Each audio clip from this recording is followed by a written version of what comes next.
नमस्कार दोस्तों, प्रियंक्स commerce classes में आप लोग का फिर से स्वागत है।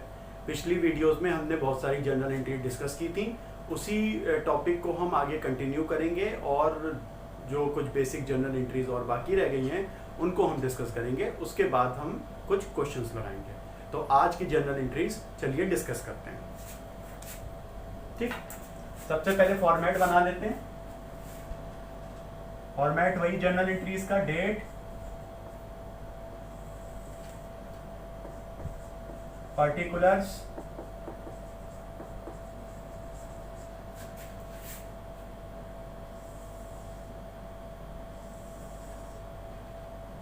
ledger folio,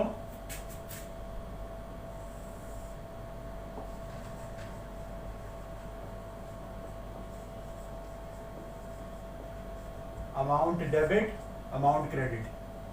ठीक है, तो पहली जर्नल एंट्री हम लोग करते हैं।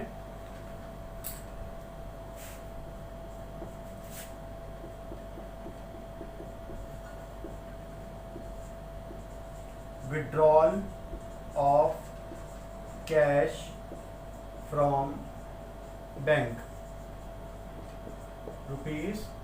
₹5000। ठीक है, मान लीजिए कोई बिजनेस है और उसने बैंक से पैसा निकाला है। ठीक, उसने बैंक से पैसा निकाला। अब इसकी जर्नल एंट्री क्या होगी? सबसे पहले जो भी ट्रांजैक्शन लिखा हुआ है इसमें मार्क करिए कौन से दो अकाउंट इंपैक्ट करते हैं। पहला आपने मार्क किया कैश, ये होता है रियल, और दूसरा आपने मार्क किया बैंक, इसको आप पर्सनल कह सकते हैं। ठीक, अब अगर आप पैसा अपने बैंक अकाउंट से निकालेंगे तो क्या होगा? होगा ये कि कैश आएगा, पैसा बिजनेस में आएगा, कैश इन होगा। रियल अकाउंट का रूल कहता है debit what comes in, credit what goes out. और दे कौन रहा है? बैंक। बैंक क्या है? Personal account. पर्सनल अकाउंट का रूल क्या होता है? Debit the receiver, credit the giver. क्योंकि ये गिवर है तो ये इस पे क्रेडिट वाला रूल लगता है। और ये जो कैश है ये रियल अकाउंट होता है। रियल अकाउंट का रूल क्या कहता है? Debit what comes in, credit what goes out. तो ये इन हो रहा है, तो अगर इन हो रहा है तो ये डेबिट होगा। ध्यान रखिए, जब मैं ये जर्नल एंट्रीज करा रहा हूं तो आप लोग वो जो मैंने रूल आपको बताए थे पर्सनल, रियल और नॉमिनल के, उसको अपने सामने रखिएगा और देखिएगा कि मैं किस तरह उसको अप्लाई करता हूं। ठीक है, फिर से बता रहा हूं, withdrawal of cash from bank है, 5000 रुपए बैंक से निकाले गए हैं। ठीक, अब जब निकाले गए हैं तो इसमें सबसे पहले जब भी आप ट्रांजैक्शन देखते हैं तो उसको मार्क करिए कि कौन से दो अकाउंट, मिनिमम दो अकाउंट इंपैक्ट कर रहे होंगे। कम से कम दो अकाउंट, एक डेबिट का दिखेगा, एक क्रेडिट का दिखेगा। तो आपने एक अकाउंट मार्क किया कैश, दूसरा अकाउंट मार्क किया बैंक। कैश का सबसे पहले आप ये मार्क करिए कि ये नेचर ऑफ अकाउंट क्या है इसका रियल है, बैंक का पर्सनल है। तो जब इसका रियल अकाउंट है तो रियल अकाउंट का रूल क्या कहता है? Debit what comes in, credit what goes out. यहाँ पैसा आ रहा है भाई, बैंक से पैसा आपने निकाला है तो कैश आ रहा है, इसलिए इन। तो इसमें डेबिट का रूल चला जाएगा। और बैंक आपका पर्सनल अकाउंट होता है। पर्सनल अकाउंट का नियम क्या कहता है? Debit the receiver, credit the giver. ये बैंक गिवर हुआ, यहाँ पे रिसीवर नहीं हुआ, ये इसलिए इसको क्रेडिट कर देंगे। एंट्री क्या बनेगी?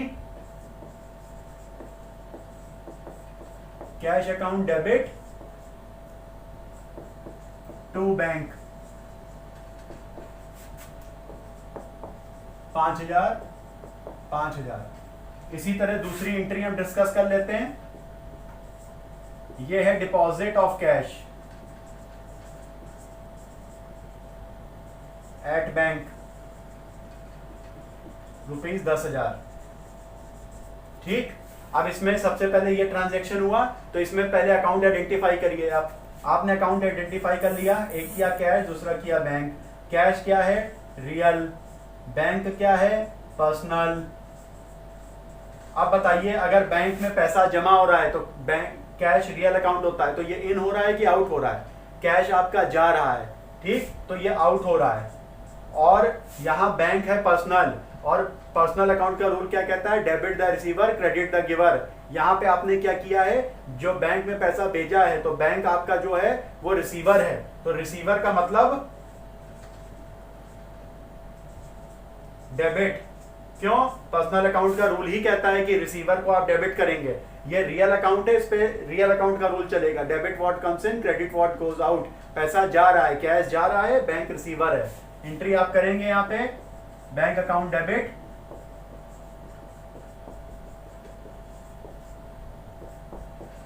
To cash account.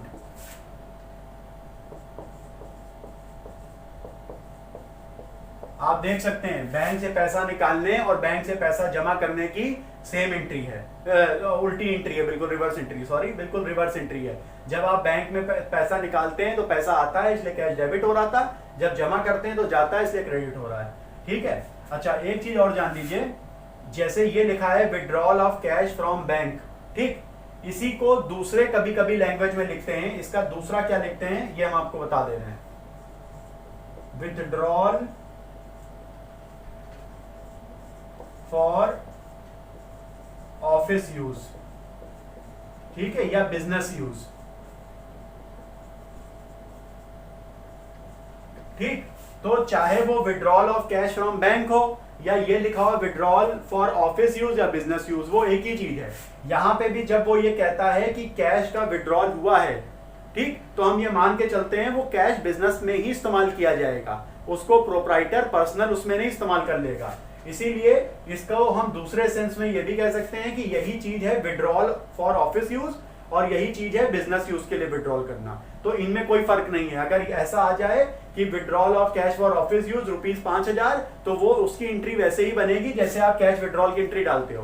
क्यों? क्योंकि कैश विड्रॉल जब हम लिखते हैं तो इसका मतलब है मान के चलते हैं कि ऑफिस यूज के लिए है। ये बताया इसलिए गया है क्योंकि कभी कभी एक एंट्री पूछी जाती है आपसे, थर्ड वाली एंट्री में यहां लिख रहा हूं, यहां देख लीजिएगा, ठीक। विथड्रॉल फॉर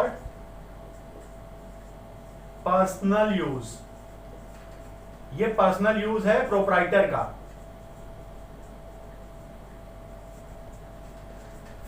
ठीक है। Withdrawal for personal use of proprietor. अब इसकी एंट्री फर्क हो जाएगी, ठीक। क्यों? क्योंकि ये हमने जो कैश निकाला ये बिजनेस यूज या ऑफिस यूज के लिए निकाला, तो कैश आया बिजनेसमैन के अगर गले में आप देखिए तो ये कैश आया होगा, उसके गले में आया होगा। पर जब वो पर्सनल यूज के लिए निकाल रहा है, हमने आपसे क्या बताया था, जब भी आप एंट्री करते हैं तो अपने आप को बिजनेस मान के चलिए।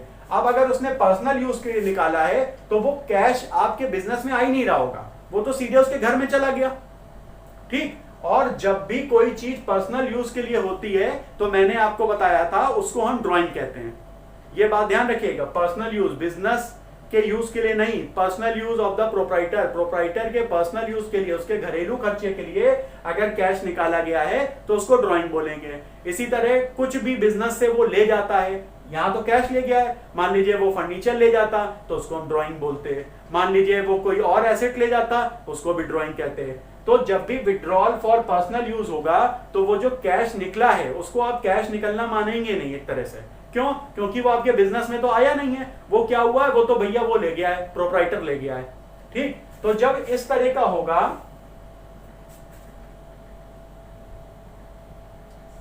तो इसका मतलब ये बैंक से निकाला गया है, तो इसमें अकाउंट आइडेंटिफाई करिए, ठीक। एक काम करते हैं, इसको बीच में लिख देते हैं। ये था withdrawal of cash from bank for personal use ₹6,000 मान लीजिए। ये क्या कह रहा है कि कैश निकाला गया है बैंक से, पर जो भी निकाला गया है वो पर्सनल यूज के लिए निकाला गया है। किसके पर्सनल यूज के लिए? जब पर्सनल यूज बोलते हैं तो इसका मतलब प्रोप्राइटर के पर्सनल यूज के लिए निकाला गया है, ठीक है। यहां पे आप ये नहीं कह सकते हैं कि हम कैश मार्क कर ले। क्यों? क्योंकि कैश निकला जरूर है पर वो कैश बिजनेस में आया नहीं है, वो इन नहीं हुआ है, ठीक। तो अगर मैं आपसे कहूं कि इस ट्रांजैक्शन में 2 अकाउंट आप मार्क करिए, तो आप मार्क करेंगे, पहला आप मार्क करेंगे बैंक और दूसरा आप मार्क करेंगे ये पर्सनल यूज, ठीक। पर्सनल यूज को ही हम कहते हैं ड्राइंग। ध्यान रखिएगा, यहां कैश मत मार्क करिएगा। जैसे यहां पे withdrawal of cash from bank है तो यहां कैश इसलिए मार्क किया है क्योंकि वो कैश एक्चुअली में बिजनेस में आ रहा है। बैंक से निकला तो कहां आ गया? प्रोप्राइटर के गले में चला आया, बिजनेस के कैश में हाथ में चला आया, बिजनेस के गले में चला आया। पर ये जो कैश आपने निकाला है ये कैश बिजनेस में आया ही नहीं, ये बैंक से निकला जरूर है पर ये सीधे चला गया है प्रोप्राइटर के घर में, तो यहाँ कैश नहीं मार्क करेंगे क्योंकि यहाँ कैश इन हुआ ही नहीं है, यहाँ तो वो निकला जरूर है पर वो चला गया वहां पे। तो यहाँ एक तो हम बैंक मार्क करेंगे, बैंक होता है पर्सनल, ठीक, और ये क्रेडिट हो गया। क्यों? क्योंकि debit the receiver credit the giver, देने वाला तो बैंक ही है इसलिए क्रेडिट हो जाएगा। और पर्सनल यूज को मार्क करेंगे, पर्सनल यूज ड्राइंग कहलाती है। ड्राइंग किसको रिप्रेजेंट करती है, मतलब ड्राइंग किस नेचर का अकाउंट है, पर्सनल है कि रियल है कि नॉमिनल है। तो ध्यान रखिए जो ड्राइंग होता है ये बिजनेसमैन को रिप्रेजेंट करता है, बिजनेसमैन कोई इंसान होगा इसलिए पर्सनल अकाउंट है। अब ये बताइए यहाँ पे बिजनेसमैन ये पैसा ले गया, पर्सनल अकाउंट है, ध्यान रखिए ड्राइंग क्या है, पर्सनल अकाउंट है। अब यहां जो पैसा है वो किसको चला गया, वो इस बिजनेसमैन को चला गया, बिजनेस में तो आया नहीं, बिजनेसमैन को चला गया, तो ये डेबिट द रिसीवर हो गया। क्यों? क्योंकि यहां ये जो बिजनेसमैन है ये रिसीवर है। ध्यान रखिएगा हम जर्नल एंट्री बिजनेस की बनाते हैं, बिजनेसमैन की नहीं बनाते हैं। तो ये हमारे हिसाब से बिजनेस के हिसाब से रिसीवर हो गया, इसलिए इसको डेबिट कर देंगे। तो इसकी अगर आप एंट्री बनाएंगे तो इसकी आप एंट्री बनाएंगे drawings account debit to bank. पैसा तो बैंक से ही गया है इसलिए बैंक तो गिवर है, debit the receiver credit the giver, ये गिवर है। पर यहां पे ये जो बिजनेसमैन हमारा हो गया वो रिसीवर हो गया। कैश नहीं मार्क करेंगे। फिर ध्यान रखिएगा इस ट्रांजैक्शन और इस ट्रांजैक्शन में फर्क है। ये जो ट्रांजैक्शन आपको दिख रहा है यहां एक्चुअली में कैश विड्रॉ किया गया है बिजनेस के यूज के लिए, बिजनेस खुद इस्तेमाल करता, ठीक, प्रोप्राइटर के पर्सनल यूज के लिए नहीं किया गया है, इसलिए यहां कैश मार्क किया गया क्योंकि कैश आया है भाई, बैंक से निकला और बिजनेस यूज में आ रहा है, इसलिए बिजनेसमैन अपने गल्ले में रखेगा, वहां से निकाल के लाया बैंक से, अपने ऑफिस में आया, गल्ला खोला, वहां रख दिया उसने, ठीक। पर ये जो कैश विड्रॉल हुआ है ये पर्सनल यूज के लिए है, ये बिजनेस में आया ही नहीं है। तो कैश इन मत करने लगेगा कि इसमें भी कैश इन कर दे, बिजनेस में आया, अरे आया ही नहीं है, वो तो उसके घर चला गया पैसा, ठीक। इसलिए इसमें कैश नहीं मार्क होगा, इसमें बैंक मार्क होगा। बैंक तो पर्सनल अकाउंट हो गया, debit the receiver credit the giver, bank तो देने वाला ही है, ठीक है। प्लस इसमें पर्सनल यूज मार्क होगा ड्राइंग। ड्राइंग क्या कहता है, ड्राइंग ये कहता है कि ये पर्सनल अकाउंट होता है और ये रिप्रेजेंट करता है बिजनेसमैन को, और यहाँ पैसा मिल रहा है, रिसीवर कौन है, बिजनेसमैन है, तो ये डेबिट द रिसीवर हो गया। तो यहाँ हमने अकाउंट एंट्री कर दी drawings account debit to bank और लिख दिया 6000, ठीक है। जिस तरह हमने ये वाली ड्राइंग करी है इसी तरह मैं आपको ये बता दूं, मान लीजिए जिस तरह मैंने ये वाली एंट्री बताई है इसी तरह मान लीजिए मैं ये आपसे कहता हूं, जैसे पिछले में मैंने आपको एक कैपिटल इंट्रोडक्शन पढ़ाया था, उसमें मैंने क्या बताया था, बिजनेसमैन जो भी चीज लेके आता है बिजनेस में उसको कैपिटल कहते हैं, चाहे वो कैश लाए, चाहे वो फर्नीचर लाए, चाहे कुछ लाए। इसी तरह अगर कुछ भी वो ले जाएगा बिजनेस से, चाहे वो कैश ले जाए, चाहे बिजनेस का फर्नीचर ले जाए, चाहे बिजनेस के गुड्स ले जाए, उसको हम ड्राइंग बोलेंगे। अब मान लीजिए फर्नीचर ले गया, हमारा एक स्टोर था, उस स्टोर में आप मान के चलिए कि फर्नीचर का स्टोर था, ठीक है, और वहां पे एक एसी लगा था। तो बिजनेसमैन ने क्या किया कि अरे एसी की जरूरत नहीं है हमें दुकान में अपनी, तो एक काम करते हैं उसको निकाल के हम अपने घर में लगा लेते हैं। तो वहां पे एयर कंडीशनर एक एसेट है वो ले जा रहा है, तो हम ये कह सकते हैं, उसको कह सकते हैं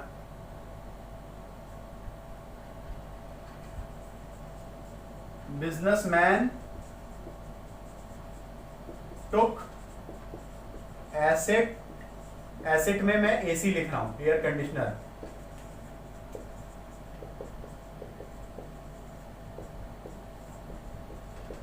वर्थ ₹9,000।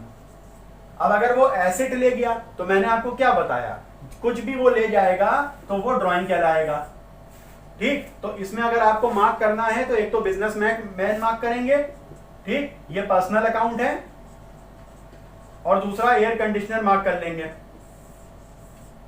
ये रियल अकाउंट है, ठीक। यहां पे ये ले जा रहा है तो ये पर्सनल अकाउंट का रूल क्या कहता है, डेबिट द रिसीवर, इसलिए इसको डेबिट कर देंगे। और ये जो एयर कंडीशनर है ये जा रहा है, ये रियल अकाउंट है, debit what comes in credit what goes out. अगर ये ले जा रहा है तो ये आउट हो रहा होगा, ये आउट है इसलिए क्रेडिट। तो यहां पे जब आप एंट्री करेंगे तो एंट्री ये कर लेंगे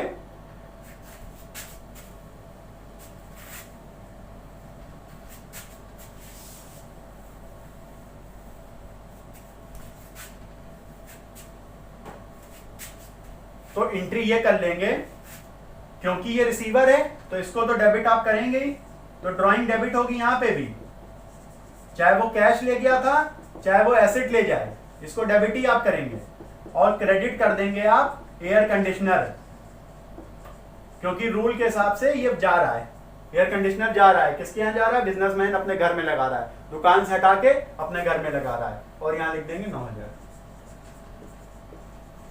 ध्यान रखिए, जब मैंने एयर कंडीशनर लिखा इसका मतलब मेरी दुकान एसी की नहीं होगी, ये गुड्स नहीं है, क्योंकि अगर गुड्स होता है तो पिछली वीडियो में जाके देख लीजिएगा, मैंने आपको बताया था अगर वो गुड्स विड्रॉल कर रहा है तो यहाँ परचेजेस लिखते हैं फिर। ठीक, अगर वो कोई ऐसी चीज विड्रॉ कर रहा होता है जो बिजनेस में ट्रेड पर्पस ले रखी हुई है, खरीदने बेचने के लिए रखी हुई है, तो यहाँ परचेजेस लिख देते हैं। पर यहाँ अगर मैंने एयर कंडीशनर वर्ड यूज कर लिया तो इसका मतलब वो गुड्स नहीं ले जा रहा है बिजनेस से, वो बिजनेस का कोई एसेट था। ठीक, वो ट्रेड पर्पस के लिए बिजनेस में नहीं रखा हुआ था, वो तो वो इस्तेमाल कर रहा था बिजनेस केवल। ठीक है, तो एयर कंडीशनर क्रेडिट हो जाएगा, ना कि गुड्स। चलिए अब और एंट्री इसमें डिस्कस करते हैं।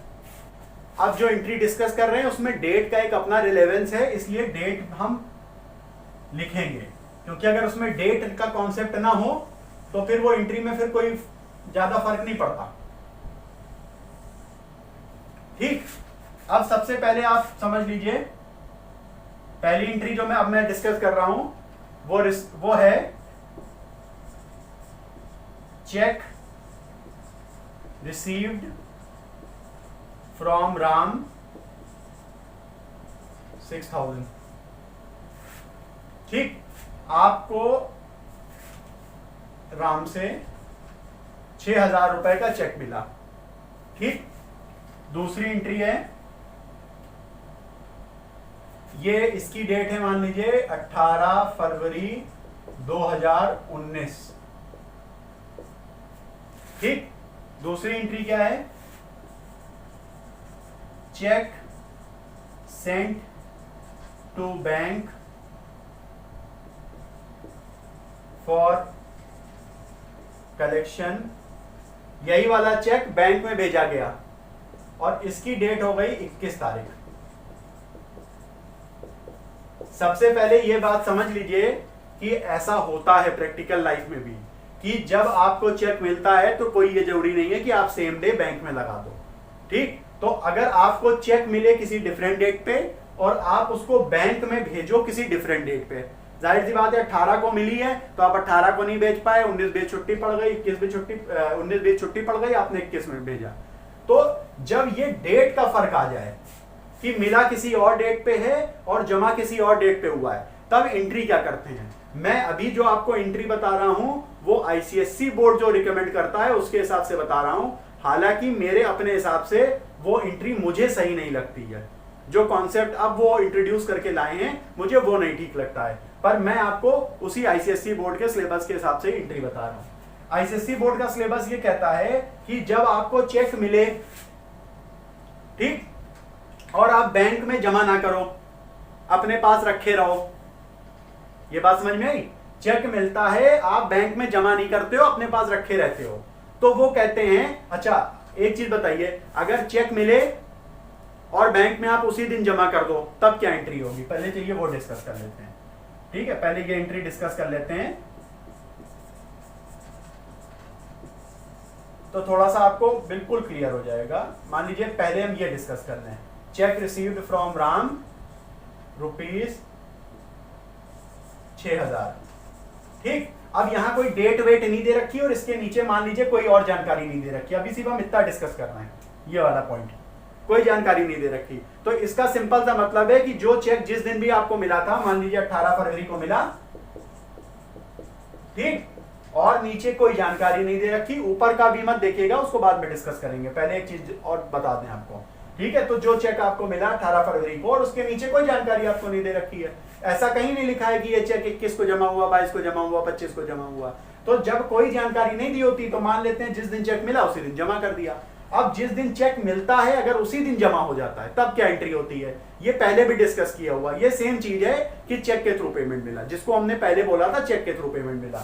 अब इसमें अकाउंट सेलेक्ट कर लीजिए, एक तो राम हो गया, ठीक, राम क्या है? पर्सनल है। पर्सनल का मतलब debit the receiver credit the giver, यही रूल होता है, debit the receiver credit the giver. ये पैसा दिया है इसने हमें, बैंक चेक चेक दिया हमें, तो ये गिवर है। गिवर का मतलब क्रेडिट। और दूसरा आप सेलेक्ट करेंगे चेक। चेक का मतलब होता है बैंक। अब यहां ये चेक हमको मिला है तो इसका मतलब है कि बैंक जो है हमारा वो रिसीवर होगा, क्योंकि बैंक में ही तो पैसा बढ़ेगा, तो ये मेरा रिसीवर हो गया। ठीक, पर्सनल अकाउंट होता है, रिसीवर हो गया। और रिसीवर पर्सनल अकाउंट का रूल क्या कहता है? Debit the receiver credit the giver. तो ये डेबिट द रिसीवर हो गया। तो अगर हमको चेक मिलता है और एक पर्टिकुलर डेट लिखी है और इसके बाद ऐसा कुछ हमें नहीं बताया है कि बैंक में कब जमा हुआ, तो हम मान के चलेंगे सेम डेट पे ही जमा हो गया। तो ये एंट्री बिल्कुल वैसे ही हो जाती है जैसे हमने आपको बताया था अभी पिछले वीडियो में डिस्कस की थी, पेमेंट रिसीव्ड।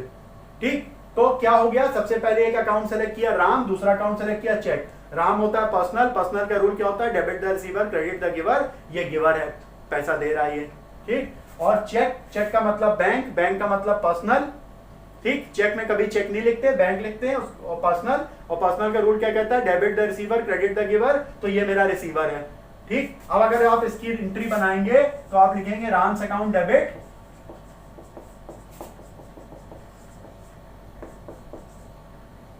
सॉरी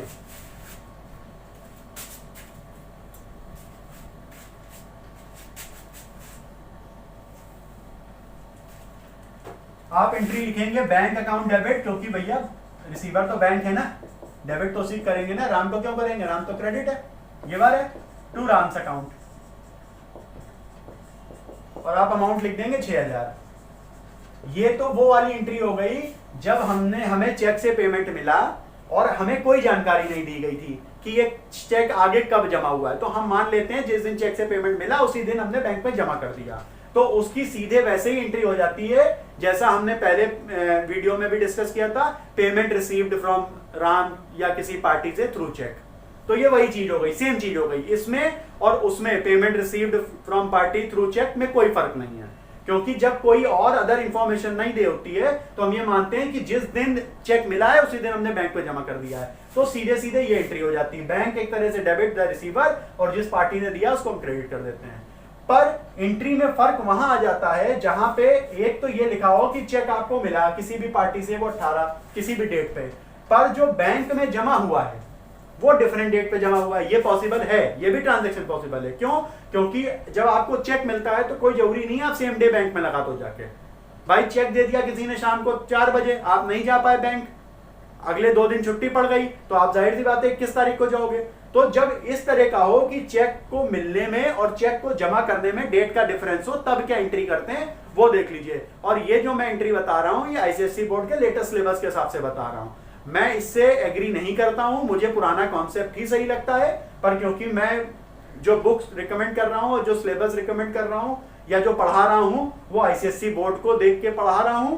ठीक है, हालांकि जो कॉन्सेप्ट है वो यूनिवर्सल है, वो सीबीएसई में भी 99.99% वैसे ही है, पूरे 0.01% का फर्क है केवल। ठीक है, इसलिए मैं आपको आईसीएसई बोर्ड की ही एंट्री यहां बता रहा हूं। अब वो उस समय वो एंट्री क्या करते हैं ये देखते हैं हम। जब ये वाली एंट्री होती है कि चेक आपको रिसीव हुआ पर बैंक में आपने तुरंत जमा नहीं किया, तो एक चीज ध्यान रखिए, आईसीएसई बोर्ड कहता है ये जो चेक है ना, हम पहले अकाउंट सेलेक्ट कर लें कौन से 2 हैं, तो आपने एक राम सेलेक्ट कर लिया, राम हो गया पर्सनल। ठीक, पर्सनल का रूल क्या होता है? Debit the receiver credit the giver. ये देने वाला है, गिवर है, तो ये क्रेडिट होगा। ये तो एज इट इज वैसे ही हो गया।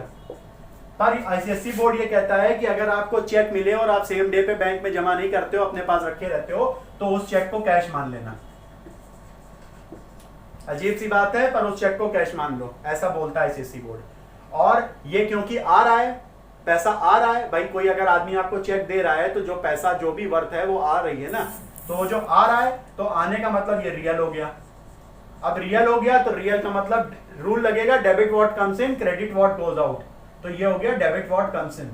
ये मैं नहीं कह रहा हूं, ये आईसीएसई बोर्ड का जो अभी एंट्री आई है उन्होंने बताया इन एंट्रियों को कैसे, उनके हिसाब से क्या होगा वो ये है। क्या है? राम के केस में तो कोई फर्क नहीं आया, पहले भी वो गिवर था, आज भी वो गिवर है, इसलिए क्रेडिट हो रहा है। पर अगर कोई चेक मुझे मिले और उसको मैं सेम डे डिपॉजिट नहीं कराता हूं बल्कि किसी और दिन डिपॉजिट कराता हूं, तो आईसीएसई बोर्ड का जो सिलेबस में रिकमेंड किया गया है वो कहते हैं उस चेक को कैश मान लो। ये उन्होंने कहा है चेक को कैश मानो। आज जैसे कैश मानोगे तो जाहिर सी बात है अब पर्सनल अकाउंट का रूल तो लगेगा नहीं, वैसे चेक को हम बैंक मानते हैं और पर्सनल अकाउंट का रूल लगाते हैं। पर इस सिनेरियो में जब चेक सेम डे नहीं जमा हुआ है तो ये कहते हैं उस चेक को कैश मानो अब जैसे ही कैश मानोगे तो रियल अकाउंट का रूल लग जाएगा, और रूल क्या कहता है रियल अकाउंट का, debit what comes in credit what goes out. तो इसको cash account debit to Ram's account, और यहां डेट मेंशन मैं कर रहा हूं क्योंकि डेट का इसमें इंपॉर्टेंस है, 18 फरवरी 19 लिखेंगे आप 6000 से। ठीक, अब क्योंकि ये आपने माना या आपने ये एंट्री वो की कि आपको मिला है चेक पर अभी आपने जमा नहीं किया था, तो जाहिर सी बात है जमा करने पे फिर एक एडिशनल एंट्री आपको करनी पड़ेगी। अब जब जमा होगा तब क्या होगा, ठीक, जब जमा होगा तो ध्यान रखिए, एक तो बैंक सेलेक्ट हो जाएगा, बैंक हो गया पर्सनल, और जब आप ये चेक जमा कर रहे हैं, जमा करने जा रहे हो, तो जब जमा करने जा रहे हो तो ये जो बैंक है ये रिसीवर हो गया आपका, रिसीवर डेबिट होता है। और दूसरा हम ये चेक सेलेक्ट करेंगे। अब ये चेक को बैंक ना मान लेना, क्यों, क्योंकि ये वही चेक है जो पहले आपको मिला था, तो जब इसको पहले आपने कैश माना था उस समय, क्योंकि आपने सेम डे जमा नहीं किया था, तो अब फिर इसको कैश ही मान के खत्म करोगे, इसको कैश मानोगे, कैश होता है रियल, और ये अब जा रहा है आपके पास, बैंक में जा रहा है, तो बैंक तो रिसीवर हो गया, और ये आपके पास से जा रहा है तो ये आउट हो गया। तो अब जो एंट्री कर दोगे आप, वो आप कर दोगे बैंक अकाउंट डेबिट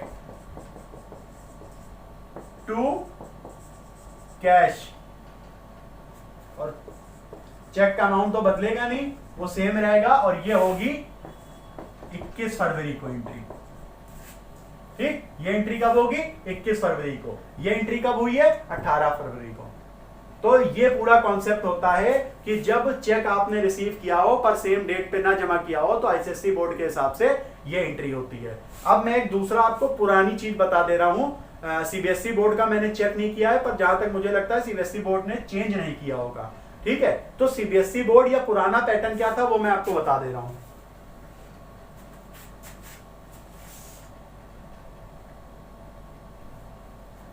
पुराना पैटर्न ये कहता था कि जब आपको कोई चेक मिला है और वो चेक आपने बैंक में जमा नहीं किया है या किसी और दिन में जमा किया है, ऐसी इंफॉर्मेशन आपको दिख रही है, तो उस चेक को बैंक ना बोलना, उस चेक को चेक इन हैंड बोल देना। क्या बोलोगे, उस चेक को बोलोगे चेक इन हैंड। आई बात समझ में, क्या बोलोगे, चेक इन हैंड बोलोगे, बैंक नहीं डेबिट करोगे। पुराना कॉन्सेप्ट जब ऐसा होता था कि चेक की मिलने की और डिपॉजिट की डेट अलग अलग होती थी, तो वो पुराना कॉन्सेप्ट ये कहता था कि ऐसे केस में उस चेक को बैंक ना बोलो, उस चेक को चेक इन हैंड बोल दो, और जब वो चेक जमा कराओगे बैंक में, तब सेम चेक इन हैंड जो चेक है वो क्रेडिट हो जाएगा। यहां पे वो चेक आपको मिल रहा है, रियल अकाउंट इसको आप मान लो, इसको आप रियल अकाउंट मान सकते हो, तो डेबिट व्हाट कम्स इन के हिसाब से आपने इसको डेबिट कर दिया है, और राम देने वाला है इसलिए क्रेडिट कर दिया है। और यही जब चेक बैंक में जमा करोगे तो यही चेक अब आउट हो रहा है, तो इसको रियल के हिसाब से आउट कर दिया, क्रेडिट कर दिया, और बैंक डेबिट कर दिया। मतलब आपने कैश को चेक इन हैंड से रिप्लेस कर दिया। ये पुराने कॉन्सेप्ट में था। नया कॉन्सेप्ट क्या कहता है, नया कॉन्सेप्ट आईसीएससी बोर्ड का ये कहता है कि जब आपको कोई ऐसा चेक मिले और वो चेक आप सेम डे पे बैंक में जमा ना करो, तो उसको चेक मानो ही ना, उसको कैश मान लो।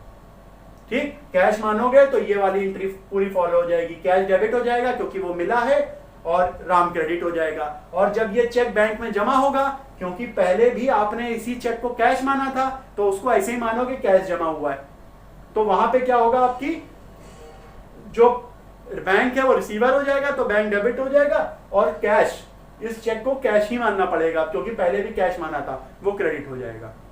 ठीक, तो पहले और अब में ये फर्क हो गया। पुराने कॉन्सेप्ट में हम चेक इन हैंड लिखते थे, नए कॉन्सेप्ट में हमने इस चेक इन हैंड को कैश से रिप्लेस कर दिया आईसीएससी बोर्ड के हिसाब से। अब और एंट्री डिस्कस करते हैं। एंट्री बहुत छोटी सी, उसको डिस्कस कर लेते हैं। मान लीजिए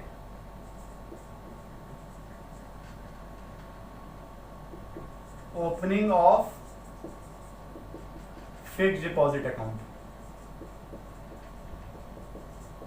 ठीक, 6000 रुपए से। अब फिक्स्ड डिपॉजिट अकाउंट क्या होती है, एफडीआरस होती हैं। ठीक, फिक्स्ड डिपॉजिट एक अलग तरह का अकाउंट होता है, जो नॉर्मली आप कोई बिजनेस अपना बैंक में अकाउंट खुलवाता है उसको करंट अकाउंट कहते हैं।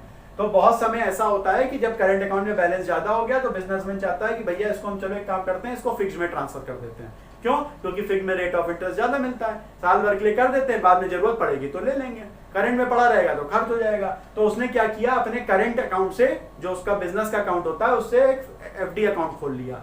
अब जब ऐसा होता है तो इसमें एक तो आपका एफडी अकाउंट हो गया, इसको आप सेलेक्ट कर लोगे, ठीक। ये भी एक तरह का बैंक अकाउंट है, तो यहां पे ये जो एफडी अकाउंट है इसमें पैसा जा रहा है तो ये डेबिट हो जाएगा। डेबिट का मतलब ये रिसीवर है यहाँ पे, और ये जो भी फिक्स डिपॉजिट खुलता है ये कैश में कभी नहीं खुलता, ध्यान रखिए। तो ये जो जा रहा होगा ये जा रहा होगा करंट अकाउंट से। बिजनेस का जो अकाउंट होता है उसको करंट अकाउंट कहते हैं। तो ये जो करंट अकाउंट है ये हमारे केस में ये भी बैंक है, बैंक का मतलब ये पर्सनल है, पर यहां से ये क्या है, यहां से ये रिसीवर नहीं है, ये करंट अकाउंट क्या है हमारा, ये गिवर है, क्योंकि यहां से पैसा जा रहा है, ये देने वाला है। ये वाला अकाउंट जो है हमारा वो गिवर है, इसलिए क्रेडिट होगा। और ये वाला अकाउंट जो हमारा पर्सनल का रूल ही लगेगा, फिक्स डिपॉजिट है, तो ये रिसीवर है। तो जब हमारा एक अकाउंट से दूसरे अकाउंट में जा रहा हो पैसा, तो जिस अकाउंट में जा रहा होता है वो रिसीवर हो जाता है, जिस अकाउंट से जा रहा होता है वो गिवर हो जाता है। तो हमारे केस में करंट से फिक्स्ड में जा रहा है तो ये रिसीवर हो गया, ये गिवर हो गया। एंट्री पास कर दोगे, डेबिट द रिसीवर, तो एफडी अकाउंट कर सकते हो या पूरा लिख सकते हो फिक्स्ड डिपॉजिट अकाउंट।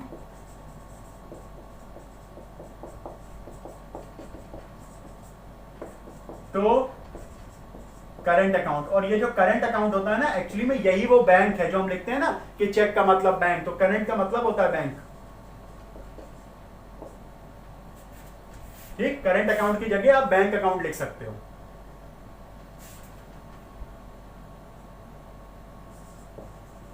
$6,000 से आपने एंट्री कर दी, तो यहां करंट की जगह बैंक लिखिए।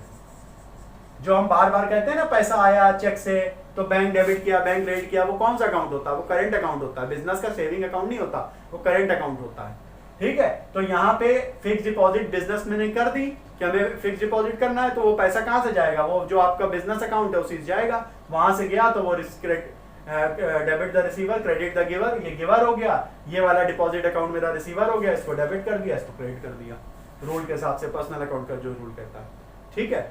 अब अगली वीडियो में हम कुछ और अपनी जर्नल एंट्री डिस्कस करेंगे, धीरे धीरे कॉम्प्लेक्सिटी बढ़ेगी। उसके बाद हम कुछ क्वेश्चन डिस्कस करेंगे और कोशिश ये करेंगे आपको बेहतर तरीके से हम समझा सकें। प्रियन कॉमर्स क्लासेस की वीडियो देखने के लिए आपका बहुत बहुत धन्यवाद। चैनल को लाइक शेयर सब्सक्राइब करते रहिएगा और बेल आइकन जरूर दबाइएगा ताकि मैं जो भी वीडियो अपलोड करूं उसकी नोटिफिकेशन आपको मिल जाए। आपका बहुत बहुत धन्यवाद।